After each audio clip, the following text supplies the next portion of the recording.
इंदापूर तालुक्यातील युवा सामाजिक आणि राजकीय कार्यकर्ते आकाश पवार यांनी महाराष्ट्राचे उपमुख्यमंत्री एकनाथजी शिंदे यांच्या हस्ते शिवसेनेमध्ये जाहीर पक्षप्रवेश केलाय। या पक्षप्रवेश सोहळ्याला पुरंदरचे आमदार विजयबापू शिवतारे, शिर्डी लोकसभा मतदारसंघाचे खासदार भाऊसाहेब वाकचौरे, पुणे जिल्हा प्रमुख सुरेंद्र जेवरे यांच्यासह पुणे जिल्ह्यातील बारामती आणि इंदापूर तालुक्यातील असंख्य शिवसैनिक उपस्थित होते। आकाश पवार हे गेल्या अनेक वर्षांपासून इंदापूर तालुक्यात सामाजिक, शैक्षणिक आणि जनहिताच्या प्रश्नांवर सक्रियपणे कार्यरत आहेत। ग्रामीण भागातील युवक, शेतकरी, विद्यार्थी, महिला आणि सर्वसामान्य नागरिकांच्या प्रश्नांवर त्यांनी सातत्याने आवाज उठवला आहे।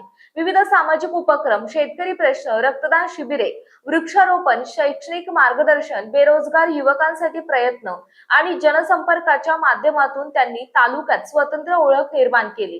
राजकीय प्रवासात त्यांनी 2017 मध्ये प्रस्थापितांच्या विरोधात पंचायत समितीची निवडणूक लढवून आपल्या राजकीय कारकिर्दीची सुरुवात केली।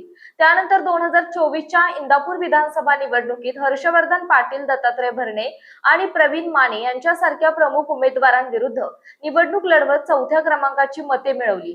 कोणताही मोठा राजकीय वारसा किंवा आर्थिक पाठबळ नसताना स्वतःच्या संघटन शक्तीच्या बळावर त्यांनी निवडणूक लढवून इंदापूर तालुक्यात स्वतःचे स्वतंत्र नेतृत्व निर्माण केले। आकाश पवार यांनी आपल्या राजकीय वाटचालीत सर्वसामान्य नागरिकांचे प्रश्न, शेतकऱ्यांच्या अडचणी, सिंचन आणि पाणी प्रश्न, रोजगार, शिक्षण आणि ग्रामीण विकास यांसारख्या विषयांवर सातत्याने भूमिका मांडली आहे।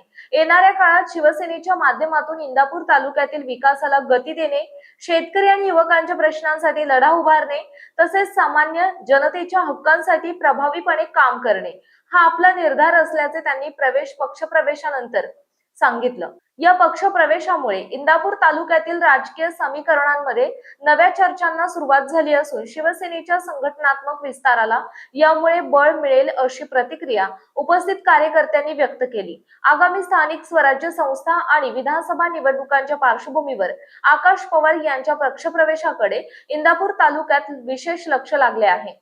सागर कांबळे, इंदापूर प्रतिनिधी।